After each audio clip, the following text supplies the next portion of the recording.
Halo semuanya, perkenalkan nama aku Tiara Maharani dari kelas 2M Konsentrasi SDM. Pada video pembelajaran kali ini, aku akan membahas materi ke-13, yaitu pembelajaran berbasis kompetensi. Untuk pemaparannya, saksikan videonya ya. Oke, baik teman-teman semua, sesuai apa yang aku sampaikan tadi, kita akan membahas atau memaparkan materi tentang pembelajaran berbasis kompetensi. Tujuan pendidikan dan pelatihan itu sendiri adalah kompetensi yang diharapkan dicapai peserta setelah menyelesaikan proses diklat. Nah, kompetensi ini berbentuk kinerja atau untuk kinerja yang baik dalam bidang kehidupan atau pekerjaan. Kinerja yang baik itu yang dapat dicapai berkat kemampuan menerapkan pengetahuan, keterampilan, dan sikap perilaku.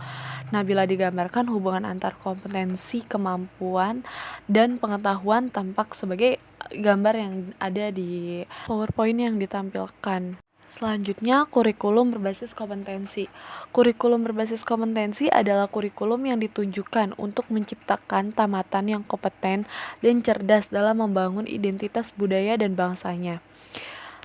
Selanjutnya, kompetensi yang dikembangkan. Kompetensi yang dikembangkan berupa keterampilan dan keahlian bertahan hidup dalam perubahan, pertentangan, ketidaktentuan, ketidakpastian, dan kerumitan dalam kehidupan. Kemudian, desain dan pengembangan sistem.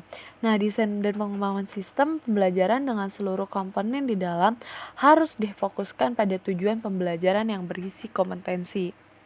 Kemudian pembelajaran berbasis kompetensi tidak hanya difokuskan pada pencapaian peserta diklat, namun pada pencapaian pengajar juga. Nah, selanjutnya ada kompetensi awal dan karakteristik awal peserta didik. Nah, di sini ada 3 pihak, yaitu pihak pertama, pihak kedua, dan pihak ketiga. Nah, yang perlu teman-teman tahu, pihak pertama ini adalah pihak yang berkepentingan dalam hasil pembelajaran di masa depan. Mereka adalah pihak yang perlu dibantu penyelenggaraan diklat untuk membangun cita-citanya. Sedangkan pihak kedua adalah penyelenggara diklat, di dalamnya termasuk pengajar dan pengelola satuan pendidikan. Nah, yang terakhir pihak ketiga yaitu pengguna lulusan. Nah, mereka adalah yang berkepentingan untuk kan lulusan sesuai kebutuhan lapangan kerja. Kemudian di slide berikutnya ada kompetensi dan pengukuran hasil kerja. Nah, di dalam kompetensi dan pengukuran hasil kerja ini, pada akhir proses pembelajaran, pengajar, peserta didik, dan masyarakat ingin tahu bagaimana hasil pembelajaran.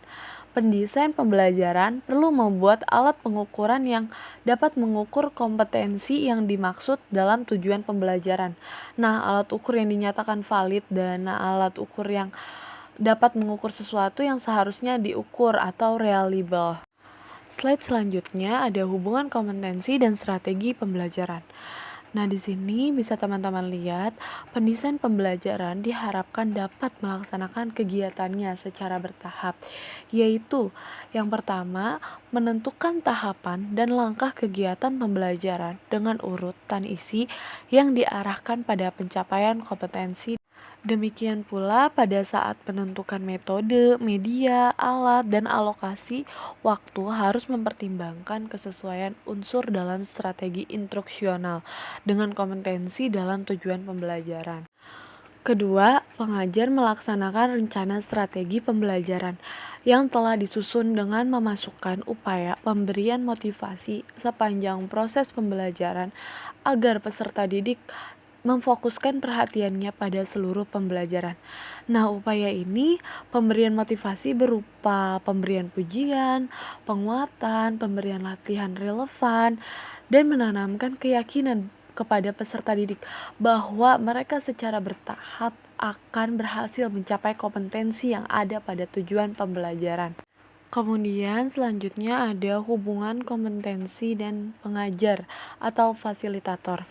Nah, hubungannya apa? Yang pertama yaitu fasilitator perlu menguasai bahan pembelajaran dengan baik atau sangat baik. Dengan penguasaan bahan pembelajaran, ia akan mampu tampil meyakinkan pada saat mempresentasikan isi bahan atau saat menjawab pertanyaan peserta didik. Nah, yang kedua, fasilitator perlu terampil merancang dan melaksanakan strategi pembelajaran, meliputi tahapan pembelajaran runtut saat menyajikan isi pembelajaran. Nah, menggunakan berbagai metode, media, dan alat, mengelola waktu secara efisien, motivasi penguatan, dan penghargaan sepanjang proses pembelajaran. Yang ketiga, fasilitator perlu menggunakan sumber belajar yang tersedia di perpustakaan, peralatan laboratorium, ruang pembelajaran, dan mampu menciptakan sendiri sumber pembelajaran lain jika sumber ideal tidak tersedia. Yang keempat, fasilitator mampu merancang dan menggunakan alat pengukuran yang baik secara kompetensi dalam tujuan pembelajaran. Alat pengukuran yang baik dilihat dari validitas, reliabilitas, dan kepraktisan penggunaannya. Nah, yang kelima, fasilitator mampu memperoleh dukungan tenaga kependidikan dan pengelola satuan pendidikan di tempat kerja. Dukungan tenaga kependidikan yaitu berupa pendidikan ruang pembelajaran dan peralatan yang tersedia. Dari pimpinan satuan pendidikan mendapat keleluasaan berkreasi dan berinovasi dalam melaksanakan pembelajaran. Nah, teman-teman, seperti itu materi tentang pembelajaran berbasis kompetensi. Semoga pembelajaran yang kita pelajari pada pertemuan ini bisa bermanfaat untuk kita semua. Dan juga jangan lupa like, komen, dan subscribe untuk tugas-tugas aku selanjutnya. Terima kasih.